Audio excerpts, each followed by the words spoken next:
Assalamualaikum warahmatullahi wabarakatuh. Selamat malam teman-teman semua dimanapun Anda berada. Kembali bertemu dengan saya Agus Setiawan Basuni live dari Warta Jazz House Gallery di kawasan Cimanggis, Depok. Pada malam hari ini kita kembali bertemu dalam Warta Jazz Monday Lounge edisi 102. Malam hari ini saya kedatangan dua kawan lama saya. Keduanya identik dengan anak-anak muda di Indonesia, terutama musiknya. Em, kita segera sapa saja. Selamat malam, Teh Rika Ruslan. Apa kabar? Selamat malam Mas Agus. Baik, Sehat saya ya? selalu sehat, selalu gembira, selalu bahagia dan Oke. optimis. Ya. Selain Rika Ruslan yang kita kenal sebagai komposer, banyak sekali hitsnya ya. Kita juga punya seorang anak muda. Sebenarnya sih udah nggak muda-muda amat gitu. Eh, karena mungkin karena pembawaannya ya gitu. Jadi dia selalu identik dengan anak-anak muda dan satu waktu dia pernah jadi raja pensi. Kita sambut seorang teman. Selamat malam, Be. Selamat malam, Berry Likumahua. Apa kabar? Selamat malam Mas Agus, kabar baik, Alhamdulillah. Sehat Hai ya? Ferika, Hai Ferry. Wah, ada yang nongol tuh. ada yang nongol tuh Om Agus tuh. Saya Om Agus.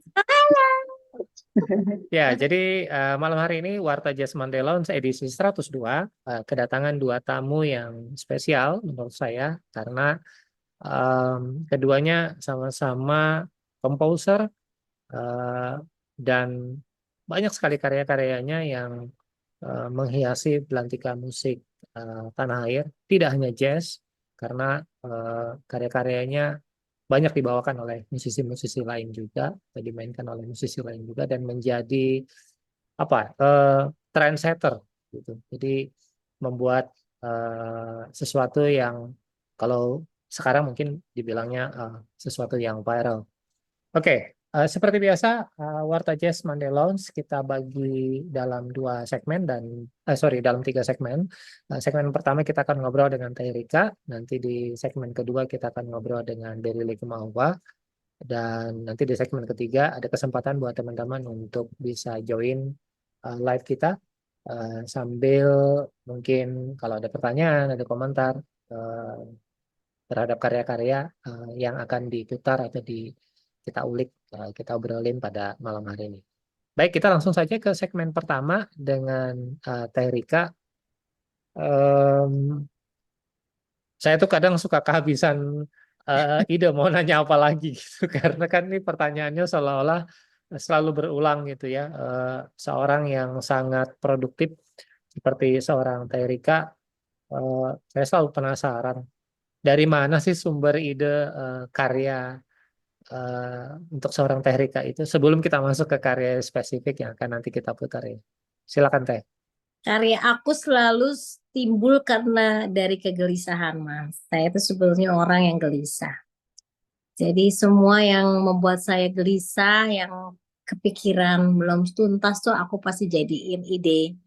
Jadi satu semangat untuk berjuang, jadi satu semangat untuk berkarya gitu. Jadi buat aku manusia gelisah itu justru manusia akan produktif. Tapi kalau manusia bahagia dia akan lupa apa yang harus diberesin yang memang belum. Jadi kalau ide aku tuh selalu karena kegelisahan saya. Kegelisahan saya terhadap sesuatu yang belum terselesaikan pada diri aku atau saya merasa bahwa ada yang harus saya omongin. Walaupun itu misalnya cerita tentang gembira, saya harus bicara juga gelisah bahwa gembira ini nggak selamanya loh. Pasti ada sesuatu hal di nantinya yang membuat kita harus mikir bahwa tidak selamanya kita akan bahagia. Jadi apapun yang aku bikin dari zaman dulu nih, sampai sekarang hampir 20, mau 27 tahun ya nggak berasa aku ada di industri musik sebagai, kalau nulis lagu kan aku memang dari kecil ya, tapi muncul di industri musik tahun 99 sampai sekarang sudah 27 tahun nggak kerasa. Itu muncul karena kegelisahan aku, Mas. Mau yang happy atau yang sedih atau yang sedang itu karena gelisah. Gitu. Nah, tentu kegelisahan yang kali ini mungkin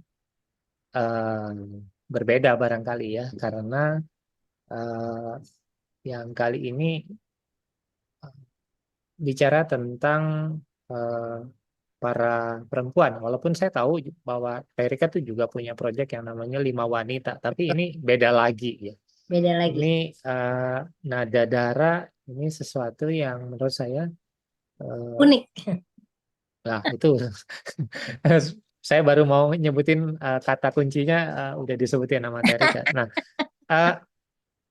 Terika di dalam apa namanya memutuskan bagaimana karya ini eh, dibawakan gitu ya pada saat menulis gitu. Apa Ya. sih yang dibayangkan waktu itu? Jadi sehabis saya bertempur dengan kegelisahan saya untuk hak cipta Mas Agus, saya Ya, kan akan sepi ya di situ. Mereminding diri saya sendiri bahwa saya dulu juga sendiri gitu kan.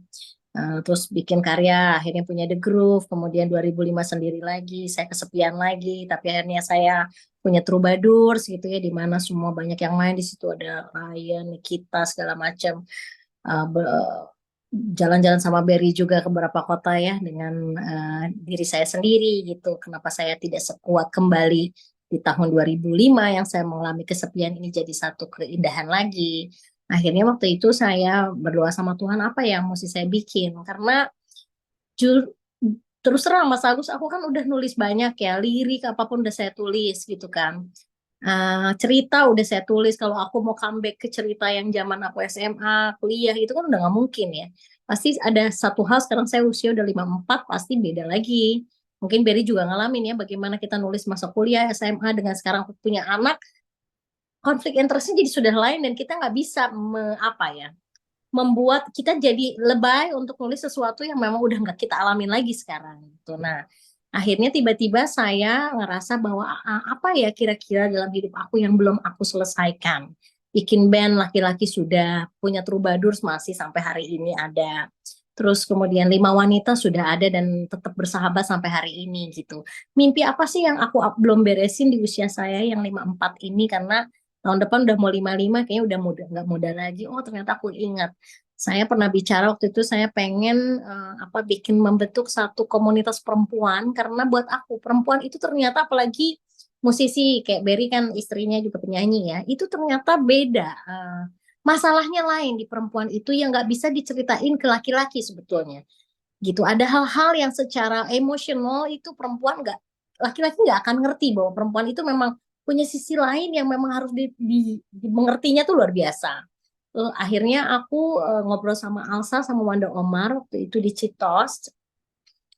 Sebetulnya kalau aku sama Alsa kan selain saya berteman dari secara adik dan kakak, publisher, aku juga Alsa. Waktu itu aku mungkin artis pertama yang menitipkan hampir 80 lagu saya di Alsa karena saya pengen ada publisher perempuan di Indonesia ini. Waktu itu terjadi pilihan, saya balik lagi ke Sony dengan advance yang gede banget ditawarin.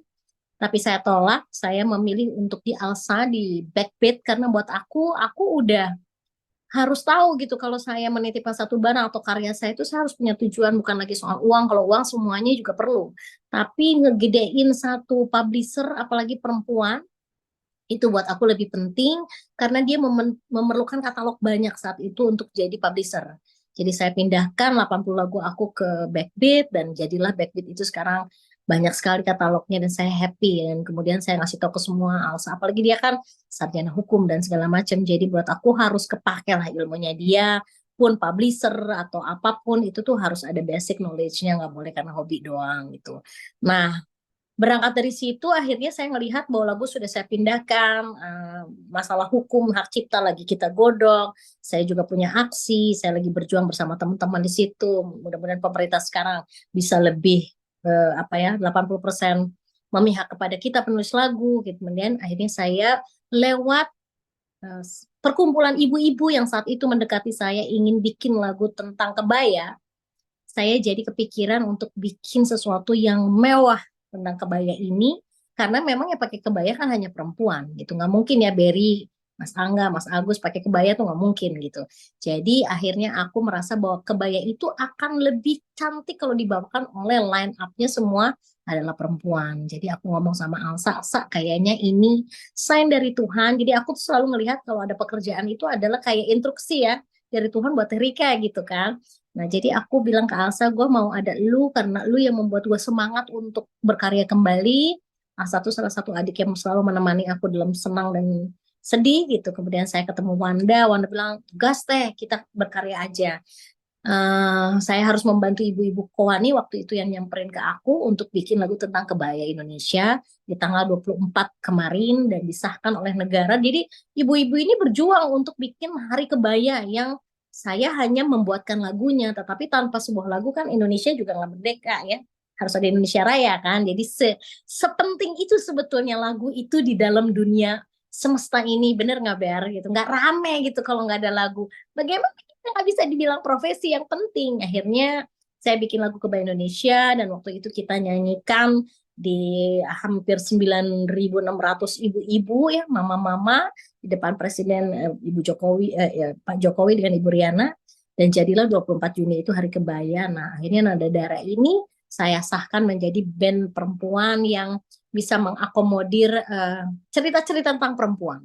Karena buat aku kalau saya mau cerita tentang perempuan, saya harus memainkan dengan perempuan. Nanti kalau laki-laki kan, gitu-gitu aja nangis gitu. Tapi buat perempuan itu penting gitu kan. Nah, kemudian setelah dengan lagu Kebaya Indonesia yang viral waktu itu di TikTok, terima kasih untuk semuanya yang semuanya ibu-ibu Indonesia memakai lagu Kebaya Indonesia saya jadi punya kekuatan untuk nulis lagu lagi karena ya tadi aku udah nulis cinta yang macam-macam gitu dari 27 tahun ini hampir 80 lagu, mungkin udah 100 lebih sekarang. Mau apa lagi diangkat, Kebaya Indonesia ini jadi satu tool saya untuk menulis, ditambah saya kagum terhadap pemain-pemain perempuan ini yang luar biasa. Jadi kemarin Mas Agus, waktu aku main di Indonesia Kaya, di Galeri Indonesia, hampir lagu closing itu dahulu ya, saya mau nangis Mas Agus di situ. Karena ternyata perempuan Indonesia itu keren gitu. Wanda, Yowan, Alsa, Koko, saya ketemu lagi saksofon muda namanya Nisi gitu kan. Ada backing aku 2 orang di situ. Mereka main solid dan wah gila lah. Jadi aku rasanya apa ya, ini Nada Darah nggak boleh diberhentikan. Akhirnya aku bikinlah lagu baru lagi dengan judul Wanita Berdendang. Wanita Berdendang itu sebetulnya wanita yang bersuara, tapi kalau aku nulis wanita bersuara, kayaknya kayak kampanye gue gitu ya. Kan Rika udah terkenal dengan keras, wah berjuang berjuang gitu ya nggak Ber? Kayaknya Ya, aku ya, wanita ya. terdepan terus. Akhirnya aku pakai smooth kata-kata wanita berdendang. Mungkin itu salah satu ini juga ya, curhatnya aku terhadap kondisi saya juga dengan keadaan saya sekarang sendiri. Saya cuma mau bilang perempuan itu inginnya sama laki-laki siapapun duduk di samping bicara. Jadi ada kata-kata di situ yang menurut aku harus di headline. Duduklah di sampingku di alam semesta, beri warna hidup bersama. Jadi kalau lo mau disayang sama gue, duduk di samping gue, terus kita sayang-sayangan untuk mengatur semesta ini gitu. Nah itulah kiasan dari aku bahwa perempuan ini sebetulnya makhluk yang sangat asik banget gitu. Tapi kalau dia tidak didengarkan atau tidak diperlakukan sebagai mestinya, dia pasti menggigit dan dia pasti melakukan sesuatu yang luar biasa sekali powernya gitu. Nah kemarin aku bawain di Indonesia Kaya dan saya senang sekali bisa memberikan karya terbaru saya untuk perempuan-perempuan Indonesia. Gitu. Tapi kembali lagi Mas Agus, aku nggak pernah punya target ya dalam berkarya ini. Harus sampai kemana, harus dapat viral kah, atau harus ditonton. Saya flawless aja lah, saya keluarin gitu. Tapi mudah-mudahan movement saya dengan Nada Darah ini akan terdengar dan akhirnya akan ada panggung-panggung yang dipersilahkan perempuan itu berkarya ya, bukan hanya pemanis gitu. Selama ini saya maaf ngerasa bahwa perempuan ini di panggung jadi pemanis Mas Agus, tidak menjadi inti. Dan ternyata waktu kemarin saya main, hampir orang yang datang ke situ akhirnya nanyain teleponnya Mas Angga gitu, karena perempuan ini garang-garang di atas panggung nih. Nada Darah itu bukan perempuan biasa gitu. Mereka orang-orang yang berkomitmen terhadap pekerjaannya, berkomitmen terhadap hidupnya, dan memutuskan jadi musisi untuk seorang perempuan berbagi dengan suami, dengan anak. Itu hal yang sulit banget. Gitu kisahnya. Mantap. Nah, cerita tentang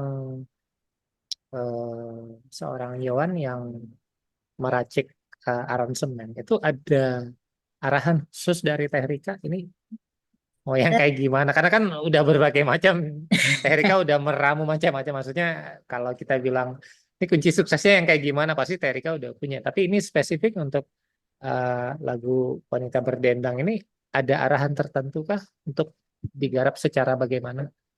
Saya waktu itu cuman bilang bahwa ini lagu perempuan, jadi harus touchingnya perempuan. Saya waktu itu memberikan beatnya agak sedikit bossa swing gitu ya. Akhirnya dia punya pemikiran sendiri dan saya kaget ya begitu dia kirimin ke aku. Wow, ternyata ada arranger perempuan keren nih gitu. Selain Mbak Dian HP dan lain-lain ya, saya harus mengangkat Yohan ini karena menurut aku dia tuh sangat teliti sekali dan maaf sekali, lu ada Dimas nih, harusnya di mixing sama lu Mas. Cuma waktu itu buru-buru ya, kita kejar waktu. Kita rekamannya itu jarak jauh semua Mas. Jadi Alsa main di rumah pakai drumnya dia, Wanda juga main sendiri di rumahnya. Kemudian hanya yang di studio itu kita waktu disupport sama saya untuk karena memang low budget gitu kita nggak ada uangnya ya kita rekaman di situ operatornya anak-anak murid gitu kan yang di situ ya, akhirnya terjadi seperti itu buat aku luar biasa. Jadi waktu itu satu shift itu dapat 2 lagu Mas dan Yohan itu sangat ini ya istilahnya orangnya sangat tahu apa yang akan dilakukan gitu jadi dia menata semua dengan biasanya kan aku bawel ya kalau kalau ngaransemen lagi rekaman aku tuh bawel gitu aku cuma ngeliatin dia tuh kayak gua muda ya ngatur semua ini aku diemin dia ngatur isiannya segala macam tapi di sentuhan terakhir aku bilang boleh kan karena ada pemain perkusi perempuan namanya Kartika Sebayang saya cuma minta boleh nggak double temp di belakangnya gitu kan supaya lebih si wanitanya berdendang hanya itu sisanya itu aku nggak ada revisi sampai yang kalau mungkin Berry nanti Dimas dan semua yang denger-dengerin itu aransemen dari tengah ke belakang itu luar biasa loh buat aku. Aku makanya saya bilang saya waktu kemarin mainin launching di Indonesia Kaya itu aku diem sesaat bahwa gila ya kalau nada darah ini nggak dinaikin ke panggung, tidak dikasih ruang, nggak dikasih stage. Indonesia ini nggak pernah tahu loh ada arranger yang keren seperti ini, nggak ada nama-nama baru gitu. Gimana caranya saya membawa mereka bisa berjalan-jalan akhirnya semua bangga bahwa ada perempuan-perempuan hebat ya yang tadi saya bilang bukan hanya menghias satu band tapi mereka membunyikan sekemampuan mereka dengan sungguh-sungguh gitu kan aku perempuan jadi aku tahu kadang-kadang perempuan di atas panggung itu jadi penghias belum menjadi inti kecuali kayak Alsa Alsa tuh bukan perempuan dia sih ya dia mah salah salah ini salah body lah kayak aku lah salah body gitu kalau yang lain tuh kayaknya masih oh kalau si ini nggak ada ini begitu kita kasih kepercayaan Mas kita kasih stage kita kasih ini aku tuh kemarin di Indonesia kayak latihan cuma 1 kali 6 jam begitu di Indonesia kayak main itu lihat deh real life-nya perfect lah ya dengan kemarin aku record tapi hanya tuh channel aja Dimas nggak sempet ada tracking apa jangan diketawain ya kalau nanti denger segitu aja buat aku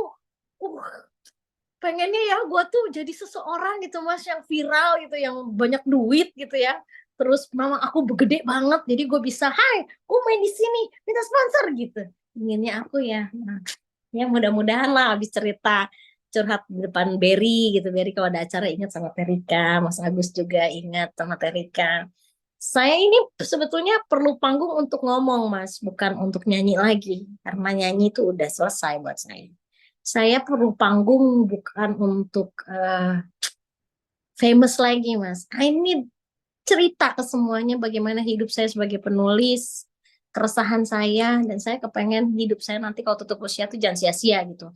Ada hal-hal yang diomongin kalau kayak nyanyi harus nimprov, terus harus ditepukin audiens itu udah selesai di aku. Tapi dengan nada darah ini aku ngerasa ada yang harus aku perjuangkan, jadi aku semangat bagaimana lagu-lagu saya yang saya ciptakan untuk The Groove, buat saya sendiri, buat orang lain, ini menjadi senjata nada darah untuk bisa berkembang ke depan. Jadi kalau someday saya sudah tidak ada ini, mereka akan terus akan menjadi nada darah karena darah itu kan perempuan ya, dan bernada. Jadi nggak harus mereka juga terus, nggak harus saya terus, harus bergantian nantinya. Jadi regenerasi. Nah, teman-teman yang menyimak program Warta Jasmine Delons, malam hari ini kita punya tamu Rika Ruslan dan juga ada Berry Likumahua nanti di segmen kedua. Baik, kita nikmati dulu nada darah dengan wanita berdendang bersama Rika Ruslan.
menyenangkan sekali ya menikmati wanita berdendang dari Teh Rika dan kawan-kawannya dengan nada Dara. Dan kayaknya memang ini sih harus diundang sama para pembuat festival ya. Karena orang-orang yang main juga bukan orang-orang yang baru kemarin sore ya. Kalau kita lihat ada Wanda, ada Alsa gitu. Ya kita tunggu saja mudah-mudahan eh, di sisa 2 bulan lagi di tahun ini ya bisa jadi kesempatan buat para pembuat event atau para pembuat festival untuk memberikan kesempatan ke Nada Dara. Nah, Terry Kak, sebelum kita menutup segmen pertama, eh, apa rencana berikutnya yang sudah Terry Kak persiapkan untuk karya berikutnya dengan Nada Dara? Oke. Kemarin tuh saya ngobrol sama teman-teman karena kan luar biasa ya teman-teman saya ini sibuk gitu semua. Tapi untuk kelanjutannya itu tanggal 23 November Mas, kita mau main di Indonesia Kaya kembali karena saat ini mungkin masih Indonesia Kaya yang mensupport karya yang tidak terlalu industrial gitu ya. Di sana saya bikin judul, mungkin teman-teman kalau punya waktu datanglah tanggal 23 November di Galeri Indonesia Kaya. Aku bikin judul acaranya adalah Canting Berdendang. Jadi Canting Berdendang itu kalau kemarin saya bikin wanita berdendang karena bersuara, jadi aku bawain lagunya Guru, aku bawain lagunya Hari Sabar gitu. Saya bercerita tentang penulis-penulis lagu yang membuat saya jadi menulis gitu. Mas Guru itu salah satu penulis lagu yang membuat saya terpikat, terpukau, dan mungkin nada-nadanya Mas Guru ini yang mempengaruhi kita semua ya. Hampir bahkan kalau saya dengerin banyak sekali lagu-lagu hits sekarang itu yang terjadi ngambil-ngambil nada dari Mas Guru tanpa sadar. Ada yang sadar, ada yang enggak mungkin kali ya gitu. Kalau kita kaum tua kayaknya bisa tahu ya. Beri jangan ketawa Ber. Gue kan orangnya nggak bisa bohong. Kok lagunya mirip ini, kok lagunya mirip Uta gitu. Tapi anyway, tidak apa-apa masalah ya. Kalau kita dulu kan koreksi ya, kalau ini mirip, aduh jangan deh gitu. Nah jadi tanggal 23 November, sebetulnya Mas Agus di dalam 2 tahun ini semenjak kemarin saya sendiri, saya itu memberikan WA banyak sekali untuk mengangkat Canting bernyanyi ini karena buat saya sebagai komposer itu belum selesai berjuangnya. Saya ingin mengangkat diri saya sebagai komposer untuk bisa bicara di atas panggung. Bagaimana saat menulis itu memang semua bunyian itu seapa beatnya. Mungkin Dimas sudah tahu ya, pernah megang Terika mixing mastering. Aku tuh rewel banget gitu karena saya tuh sangat perfeksionis kalau bekerja, saya kepengen semuanya bagus gitu kan. Nah, 23 November itu saya akan bikin acara Canting Bernyanyi adalah penulis lagu yang bernyanyi di atas panggung. Jadi saya akan memutar video dahulu yang mixing masteringnya sama Dimas Pradipta, akan saya putar di sana sebagai opening supaya orang bisa tahu perjalanan Rika Ruslan mulai dari SMA, kemudian sekarang punya Nada Dara sebagai perjuangan saya juga sebagai pencipta lagu dan sebagai perempuan. Jadi aku akan main sekitar 2 jam membawa semua agar penonton yang mungkin kalau di Indonesia kaya sekitar 150 orang ya kalau peak menghargai tentang penulis lagu, menghargai perempuan dan memberikan kesempatan untuk perempuan setara dengan laki-laki dalam pekerjaan di industri musik. Itu yang saya akan bikin nanti di tanggal 23 November. Itu bukan berarti Troubadours aku mati, Berry. Kalau Troubadours kan laki, perempuan ya.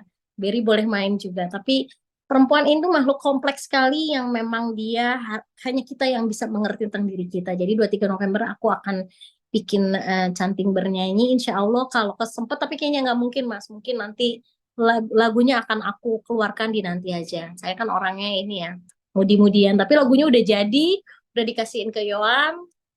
Tapi dia lagi acara keluarga, lagi ke New York dia sebentar. Jadi aku nunggu aja karena kalau lagu perempuan ya harus perempuan yang aransemennya. Jadi aku nunggu dia pulang. Baiklah. Saya ngundang semua tanggal 23 November. Nah, Jangan untuk lupa ya kalau gitu teman-teman tanggal ya, 23 November Terika akan tampil bersama kawan-kawan di Indonesia Kaya. Tapi nanti 23 November drummernya Marisa Oh, dan bisa. basisnya Priscilla. Oke. Nanti Intinya nada informasinya darahku akan perempuan aja. kita share di wartajazz.com. So teman-teman jangan lupa untuk menyimak informasinya lebih lanjut ya segera. Oke, segmen pertama nggak berasa kalau ngobrol sama Terika. Kita akan lanjut dulu ke segmen kedua dan kita akan ngobrol dengan Betty Likumahua yang kebetulan malam hari ini juga sudah ditemani partner in crime-nya yang sudah kemana-mana juga ini, Dimas Aditya Pradipta. Oke, kita langsung aja. Bey, ini karya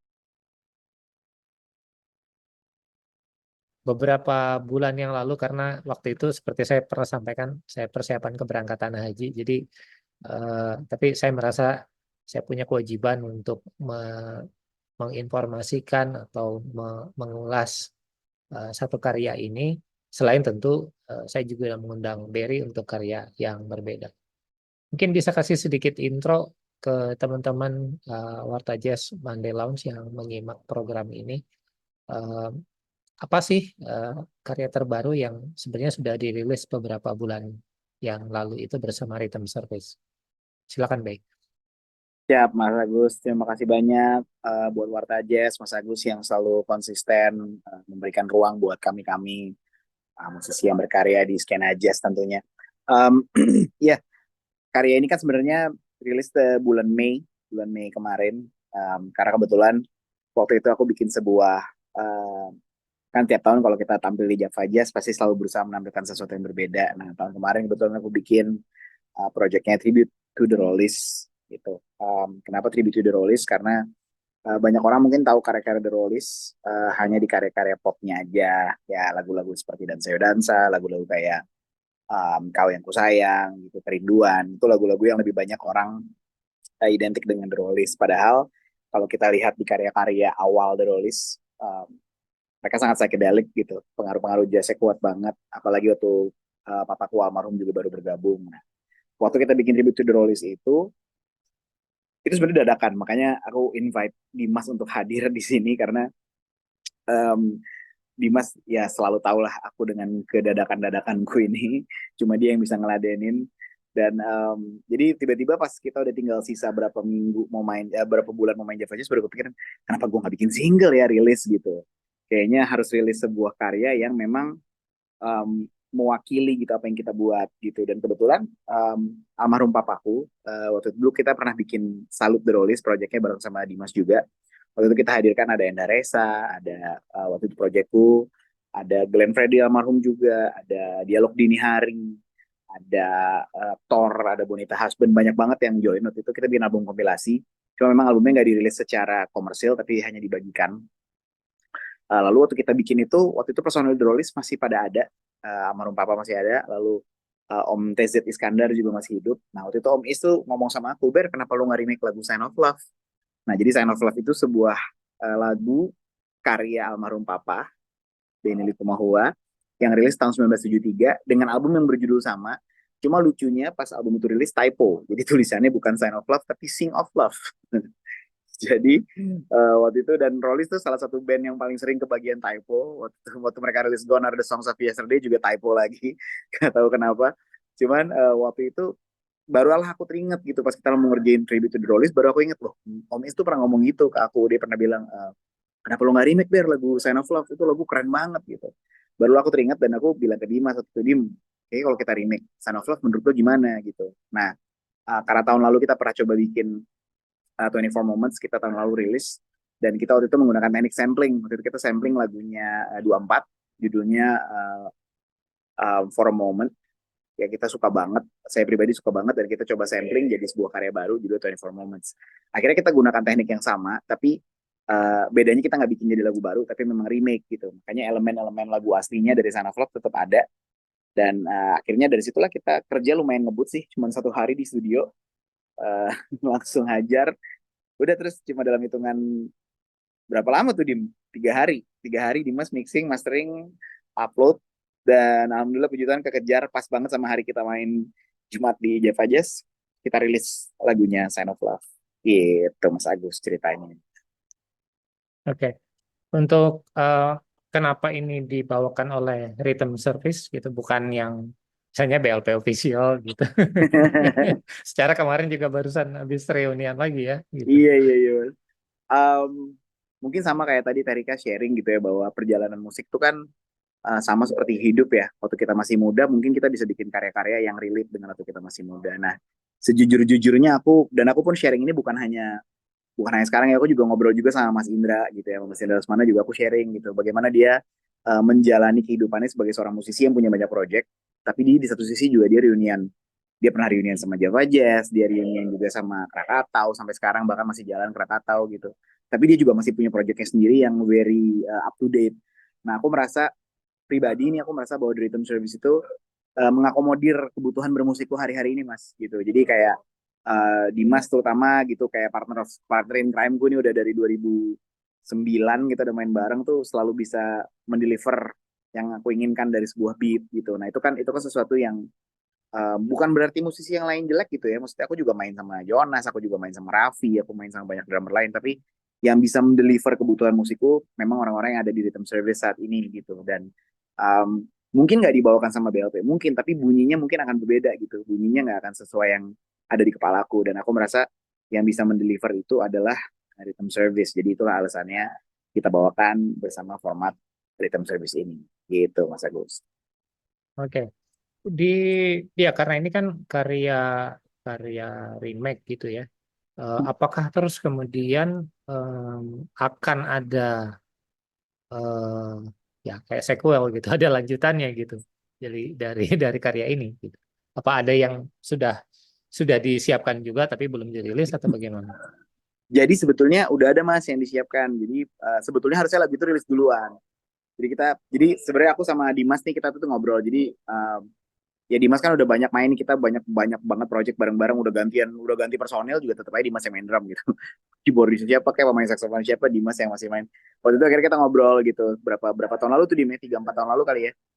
Kita ngobrol terus kita bilang kayaknya gimana kalau kita bikinin jadi band aja ya, jadi sih project bareng-bareng gitu, maksudnya kita bisa menikmati berkarya sama-sama. Dan um, toh dalam berbagai hal memang Dimas selama ini juga udah menjadi co-produserku juga setiap aku rilis karya gitu. Dan akhirnya waktu itu kita sepakat bahwa kayaknya Rhythm Service nih kita harus bawa dia menjadi sebuah alat misi juga gitu, sama seperti ya zaman dulu Mas. Zaman dulu kalau BLP itu kan misinya adalah memperkenalkan jazz ke anak-anak muda. Karena waktu itu kan ya gempuran musik-musik kayak Malik, kayak Kute, kayak Ran gitu kan, yang notabene dibilangnya jazz tapi sebenarnya masih banyak popnya juga gitu. Nah, kita coba deh masukin lebih berat dengan BLP gitu kan pada masa itu. Nah, Rhythm Service sekarang punya misi yang berbeda, Mas. Misinya kita adalah apa ya? Mengcapture karyanya musisi-musisi keren Indonesia yang sebenarnya usianya bahkan kadang-kadang lebih muda dari aku. Contohnya kayak 24 dengan 24 Moments kemarin gitu. 24 Moments itu kita bikin kenapa supaya orang juga jadi penasaran sama karyanya 24, karyanya 24. Dan memang dengan sengaja aku kasih 24 Moments supaya ada angka 24-nya gitu, supaya nanti orang tahu, oh ini 24 Moments, oh lagunya dari 24 judulnya For a Moment gitu. Nah, yang berikutnya sebenarnya ini spesial kita spill hanya di Warta Jazz Monday Lounge. Sebenarnya kita lagi mempersiapkan karya adalah sampling dari lagunya Nona Ria. Oke. Jadi dari lagu Nona Ria kita bikin judul lagunya Hey Nona. Udah siap sebenarnya, cuman belum kita rilis karena kemarin kesalip sama Sign of Love ya Dim ya. Supaya Sign of Love bisa duluan gitu Mas. Nah, plannya ke depannya kita akan banyak mensampel karya-karya musisi Indonesia yang keren-keren, terutama di skena jazz gitu. Beberapa kayak karyanya Gerald, karyanya Sri Hanuraga, itu udah kita siapin lah, udah kita kulik-kulik, nih kayaknya bisa nih dibikin. Hopefully one day kita juga bisa mungkin remake karyanya Terika, ada yang kita bisa sampel gitu, kita bisa jadiin lagu baru. Cita-cita aja sih kayak gitu. Jadi itu tujuannya Mas melalui The Rhythm Service. Tapi kalau untuk in terms of the release, saat ini sih memang kita hanya baru sebatas Design of Love. Karena aku juga nggak bisa terus-terusan. Kalau nanti orang pikir, wah nih Berry mau spesialis remake karya papahnya doang. Oke. Gitu sih Nah, Mas. aku sekarang mau nanya ke Dimas. Dim, ya sebagai sohib yang sangat dekat sekali dengan Berry, dan tadi sudah disampaikan Berry selalu bisa last minute ketika menggarap karya ini, apa yang apa yang kamu pikirkan? Wah, sialan lu, ngasih gua lagi nih. Atau justru sebenarnya, wah ini emang udah gua tungguin nih gitu. Ini sesuatu yang sebenarnya juga udah I'm into it gitu. Atau gimana? Apa yang ada di pikiran Dimas? Kalau bicara Amin Tweet sih sebenarnya dari semenjak main sama apa almarhum Om Benny, kita di atas panggung sudah selalu siap akan apa yang terjadi di atas panggung ya. Jadi mentality kita udah yuk maju gitu. Cuman memang ya ini tahun ke berapa ya? 15 kali ya, 16 ya main bareng, maksudnya on stage, off stage gitu. Ya memang saya juga orangnya lumayan suka apa ya? Suka tipe orang yang suka good pressure gitu. Jadi kadang-kadang Berry suka, Dim bisa nggak? Oke sebentar, gue pasti biasanya saya akan lihat dulu. Oh bisa nih gitu. Nah contoh lagu Sign of Love ini lucunya itu waktu rekaman, saya inget banget mereka tuh udah nyampe studio duluan gitu kan. Terus kan yang bisa operate alat-alat kan biasanya cuma saya karena kan studio saya kan. Jadi saya cuma bilang, tolong colok ini ke sini, colok ini ke sini. Nyala sih, tapi mereka kayak Dim, kayaknya gue tunggu kalian, tunggu lo aja deh, kita nggak bisa rekam, kita ngerekam tapi putus-putus nih gitu kan akhirnya. Tapi ya itu kan maksudnya saya selalu senang terlibat dari mungkin udah lama ya, udah lama banget gitu, banyak banyak karya gitu ya. Saya selalu percaya karya yang baik itu karya yang apa ya, yang bisa kita nikmati, yang bisa respect, apalagi kita bicara dengan banyak banyak karya yang diangkat itu. Senang banget bisa meremake dalam tanda kutip, kita ambil sampel dari karya teman-teman yang menurut kami ya kita juga karya-karya yang layak untuk dipresent gitu ya. Karena ya kalau bukan kita yang nge-support karya teman-teman kita sih sebenarnya siapa lagi gitu. Oke.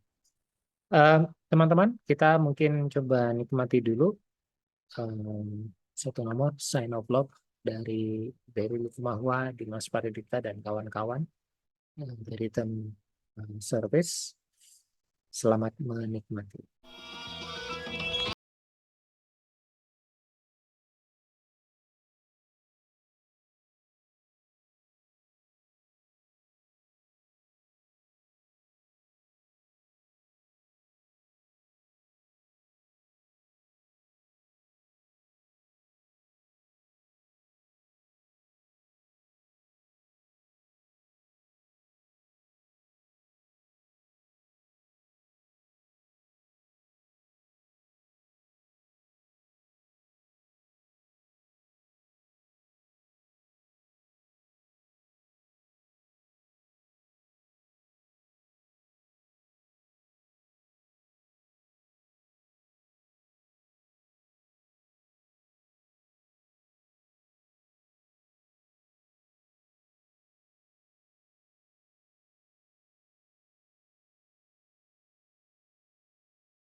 di satu karya yang di remake oleh Daryl Kumawa dan The Rhythm Service.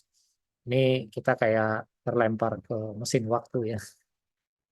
Kita kembali lagi, tapi pada saat yang bersamaan ada sesuatu yang apa nih bahasa yang tepatnya ini nafasnya nafas hari ini gitu ya. Tapi kita eh, seperti diingatkan dengan satu memori, ya namanya juga memori gitu kan, eh, yang setiap orang mungkin akan punya experience beda-beda terhadap memori itu. Anyway, kita langsung saja masuk ke segmen ketiga. Seperti biasa, segmen ketiga itu em, kita akan memberikan kesempatan untuk para tamu yang hadir pada malam hari ini untuk bisa saling mengomentari karya sambil nanti saya ngecek apakah ada pertanyaan atau komentar dari kawan-kawan yang kebetulan join di Instagram ataupun ada yang mengirimkan WA ke call centernya Warta Jazz. Karena tadi karya yang barusan diputar adalah karyanya atau aransemen ulangnya Berry Likumahua beserta dari Rhythm Service. Jadi saya mau kasih kesempatan untuk Teh Rika mengomentari karya dari Berry dan kawan-kawan barusan. Silahkan Teh.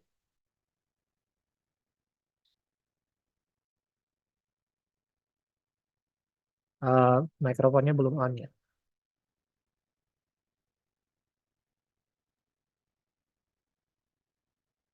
Masih off. Nah, Nah, oke. emak-emak Silakan. gitu ya. Gokil sih kalau ini mah maestro yang bikin, tau nggak? Aku mah nggak kepikiran ya untuk bisa. Emang ini kan dua-duanya pakar ya. Satu pakar sound, ngeracik segala macam. Apapun yang ditangani Dimas Pradipta tuh jadi sesuatu yang well done terus. Itu kalau Berry, menurut aku anak muda yang selalu mikirin apa yang belum pernah dibikin, terus dibikin.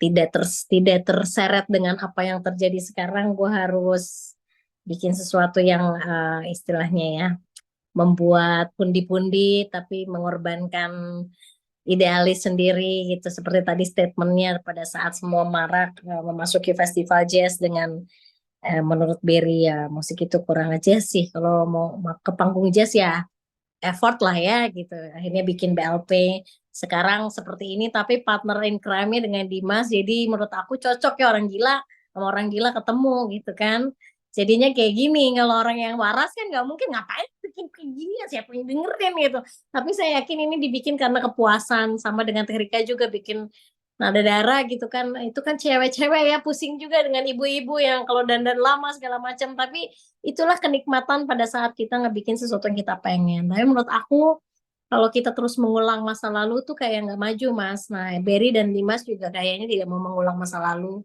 dia melanjut dan membiarkan penerus-penerusnya dia untuk melakukan apa yang pernah dia lakukan tapi kayaknya gua maju dengan apa yang ingin diinginkan mungkin sebetulnya harus ada satu festival musik baru ya yang mensupport orang-orang yang mau maju ke depan. Bukan gimana caranya panggung ini banyak penonton, tapi lebih kayak mempersilahkan musisi yang sudah berada dalam riuh-riuh tour yang gak pernah berhenti. Aku sama Berry seperti itu, tapi mempersilahkan orang-orang seperti Berry sama Dimas, Erika untuk maju ke depan dengan karya yang baru dan memulai sesuatu bukan dari nol, melanjutkan hidup supaya hidup. Nah ini yang karyanya menurut aku kalau aku kan perempuan sinting ya dengerin tadi jadi pengen ikut teriak di situ gitu. Nggak bisa ya lagu gue diginiin. Tapi gue nyanyi lagi supaya gue tuh orgasme kalau tang-tang gitu. Ah, aku tuh terus terang Mas Agus. Gue nggak berhenti sekarang nulis lagu karena pusing. Tapi bikinin lagu hits gue bingung. Tapi kalau jamming yuk. Malah kemarin gue ketemu sama Berry aku bilang kan Ber ayo dong jamming sama Terika ketemu.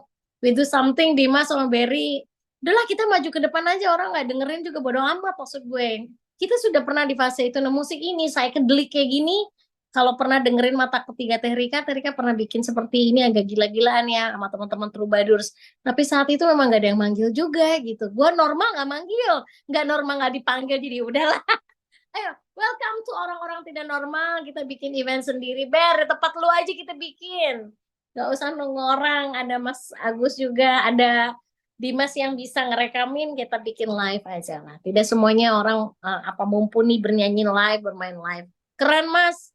Mudah-mudahan nanti Berry ngangkat karya aku yang terserah yang mana lah. Sama Oke.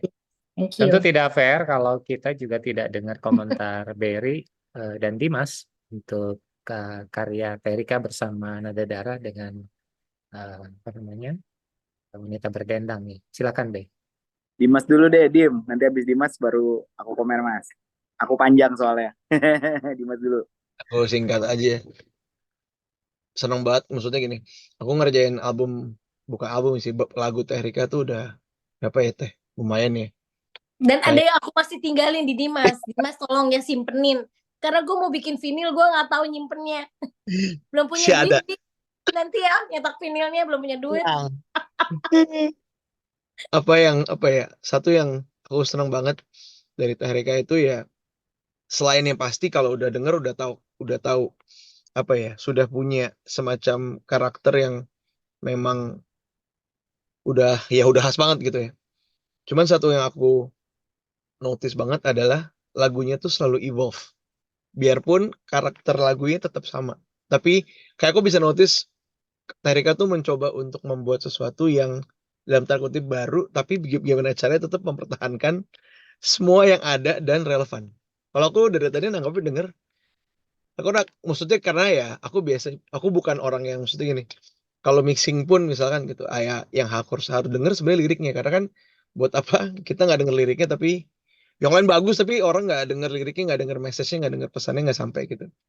Waktu aku denger lagunya ini sebenarnya yang aku suka tadi sih sebenarnya gimana caranya Terika bisa membuat selain aransemen ya, maksudnya Yohan, aku kenal kenal Yohan karena dulu dia itu hitungannya dosenku di UPH. Jadi kita sering banget ketemu, kadang-kadang dia minta tolong main isi gini.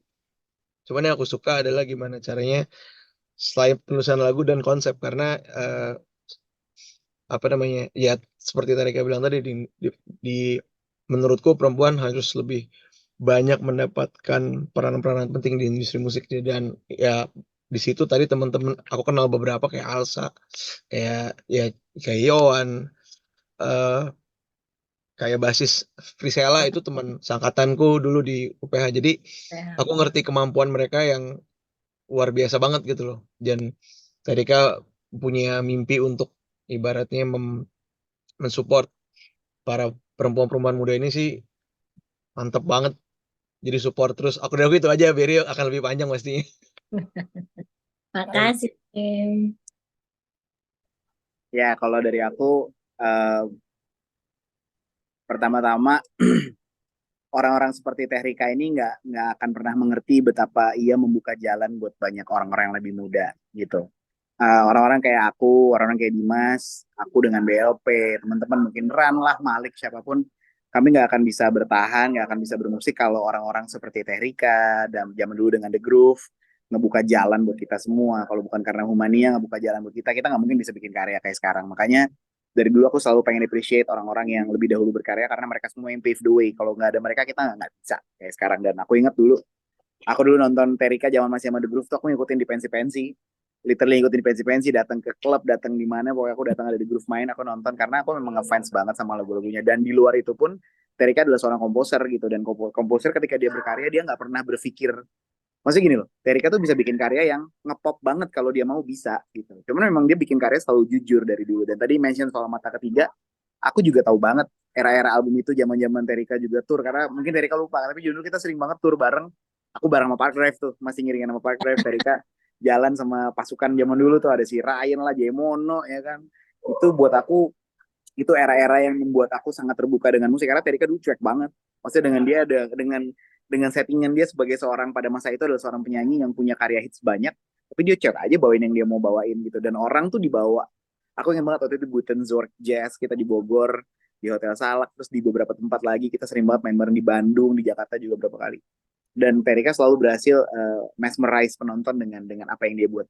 Nah sekarang dengan Nada Darah nih, sebelum Nada Darah bahkan kayak tadi ngomongin Lima Wanita, itu juga sesuatu yang gimana ya, beda lagi karyanya, kayak orang yang berbeda nih. Kalau aku ngeliat Terika di era-era Mata Ketiga, Troubadours tuh kayak ngeliat kayak ngeliat Erykah Badu, kayak ngeliat Jill Scott gitu, kayak ngeliat orang yang balik ke rootsnya. Tapi begitu 5 wanita dia bisa berubah jadi orang yang bicara tentang misi, bicara tentang message.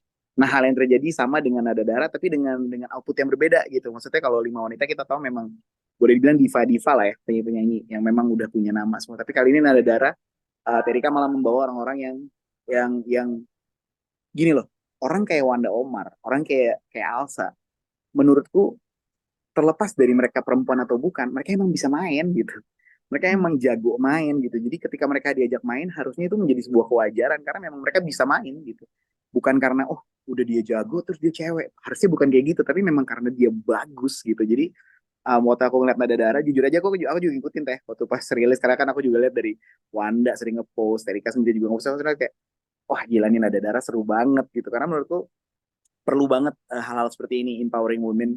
Apalagi maaf ya, aku harus ngomong padanya di Indonesia yang kadang-kadang masih sangat kental patriarkalnya gitu, yang kadang-kadang nggak memberi ruang. Nah, tapi Nada Darah ini muncul, apalagi dengan lirik yang kayak tadi ya, menurutku elegan banget gitu. Itu lirik-lirik yang elegan, menggelitik, tapi elegan gitu, nggak berusaha menggurui, tapi membuat kita membangun kesadaran gitu. So, respect kalau buat Erika sih, selama-lamanya aku respect, selalu, always. Makasih, Ben. Panjang kan? Jadi terharu gue. Mestinya gue kalau konser nanti harus ada Berry ya. Jadi kan statement ke Maju gue. terus pokoknya Erika, maju Lu terus. kalau gue konser berdua mesti ada ya awan. Ya, Siap, nanti kita cari alasan ya supaya kalian bertiga ada gitu. keren Mas Agus. Oke, sebelum kita tutup karena Warta Jazz Monday Lounge memang cuman boleh 1 jam, nggak boleh lebih. Karena kalau lebih namanya bukan Monday Lounge. Tapi sebelum ditutup, saya pengen dapat satu perspektif dari teman-teman komposer, musisi yang saya tahu betul karena sudah cukup sering saya ajak juga sampai ke Kalimantan, ke tempat-tempat yang dulu mungkin orang bilang apa iya ada penggemar jazz di sana. Nah, jadi bicara tentang kata kunci jazz, singkat padat mungkin dari Teh Rika dulu. Apa yang Teh Rika baca dari situasi perjazzan di tanah air secara umum aja, yang Teh Rika mungkin observe atau amati, terutama setelah pandemi belakangan ini. Silakan Teh. Kalau aku ngelihatnya setelah pandemi itu semua euforia ya, euforia untuk bikin musik lah di semuanya gitu. Tapi kalau aku menonton semua line up di setiap festival kayaknya sama aja itu isinya gitu. Itu yang lu jangan ketawa Ber, makanya gue jangan dikasih panggung. Jadi kalau tadi kita ngomong, aku pernah sering jalan sama Berry, malah bukan sama The Groove ya, banyaknya sama Troubadours.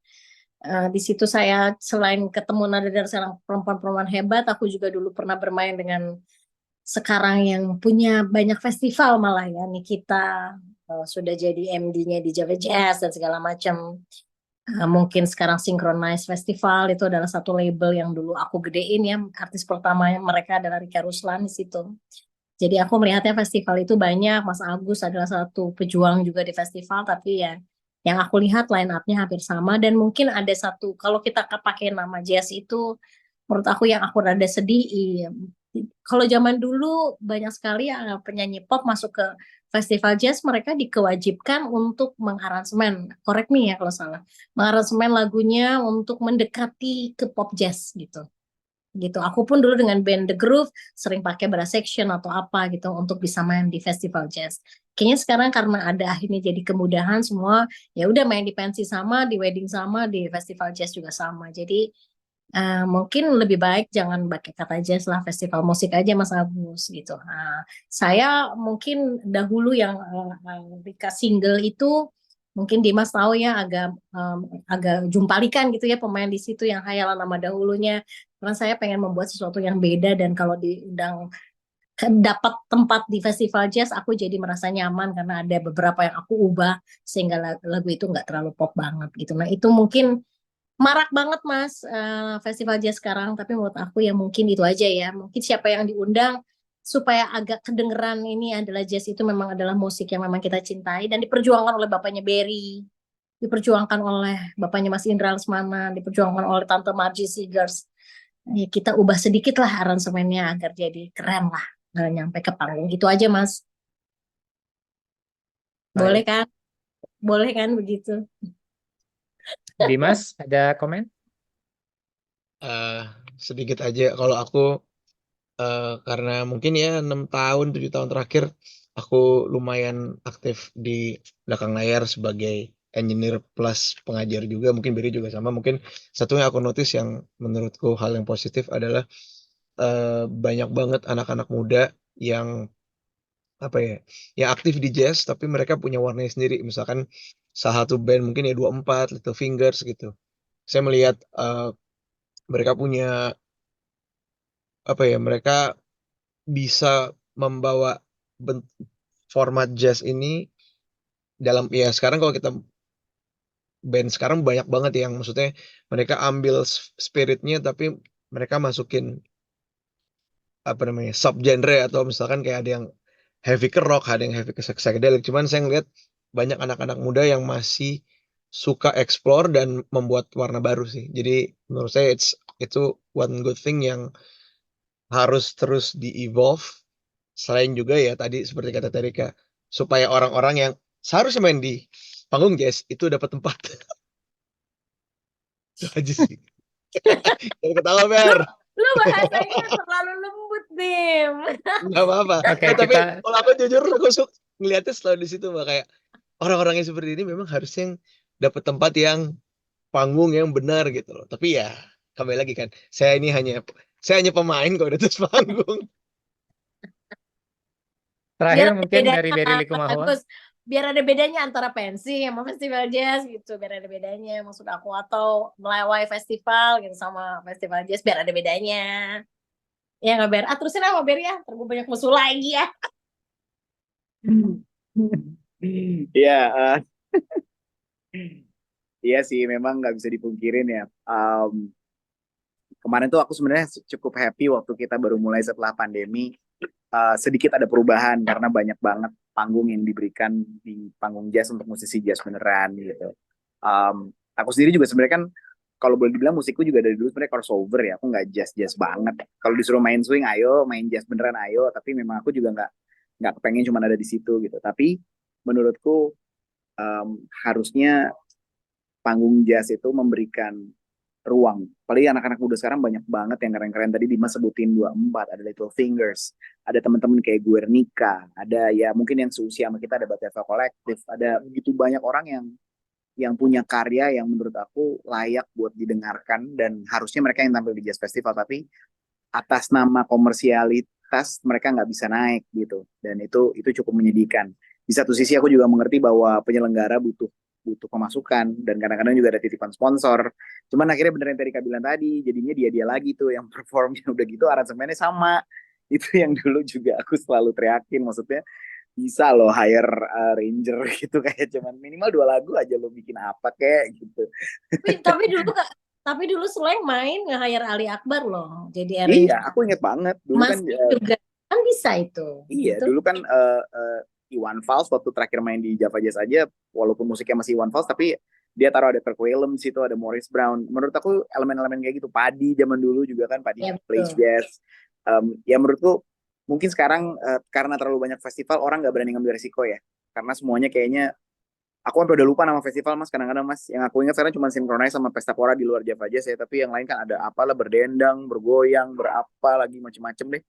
Makanya kadang-kadang aku juga jadi bingung gitu, festival banyak tapi ya di luar itu, even di jazz pun yang paling shocking Mas, aku main sama Mas Indra waktu itu di sebuah jazz festival, ada dangdut, bener dangdut Mas, mentok dangdut, udah nggak ada jazznya blast, Lagi. bukan crossover, bukan ya, dangdut aja udah gitu. Ya udah sih gitu ya, tapi ya menurutku sayang sih karena begitu banyak bakat-bakat yang harusnya bisa dapat kesempatan. Makanya menurutku Mas Agus dengan Warta Jazz nih yang paling konsisten udah berapa puluh tahun. Dan aku ingat kita dulu jalan-jalan sampai Samarinda, sampai Balikpapan, kemana juga kita ayo deh. Terakhir aku masih ke Maumere bareng sama Mas Agus.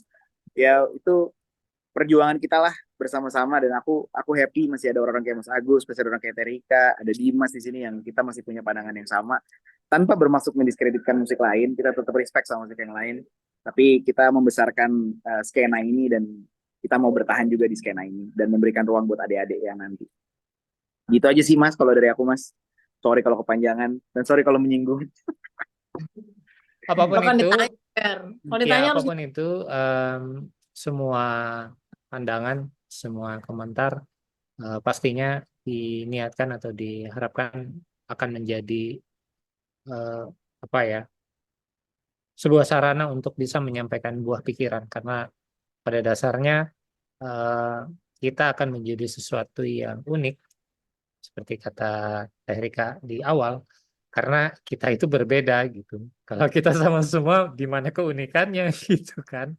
Anyway, Warta Jazz Monday Lounge edisi 102, setelah pandemi ya kita mulai program ini.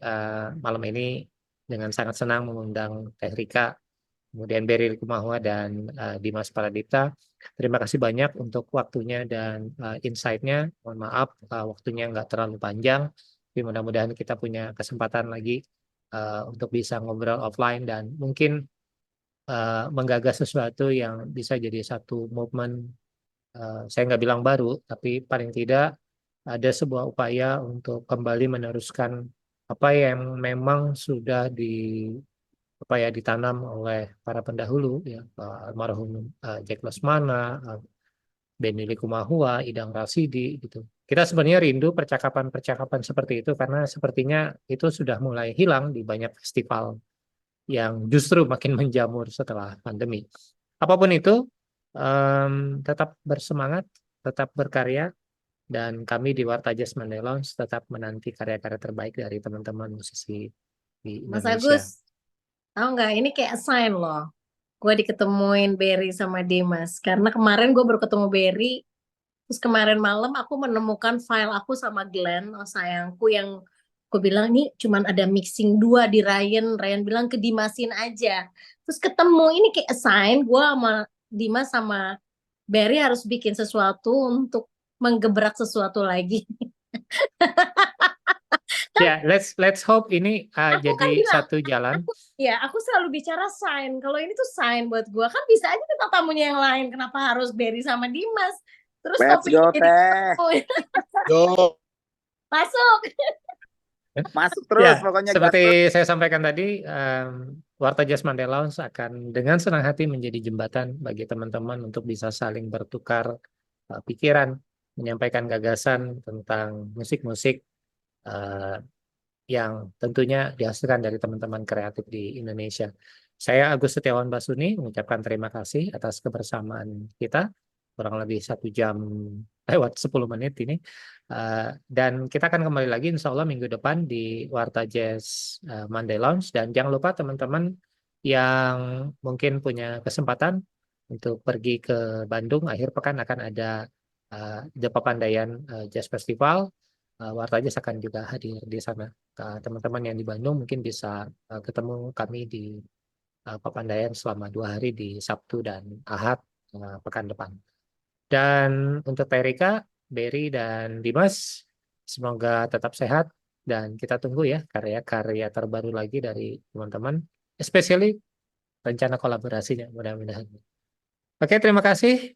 Assalamualaikum warahmatullahi wabarakatuh dan selamat malam.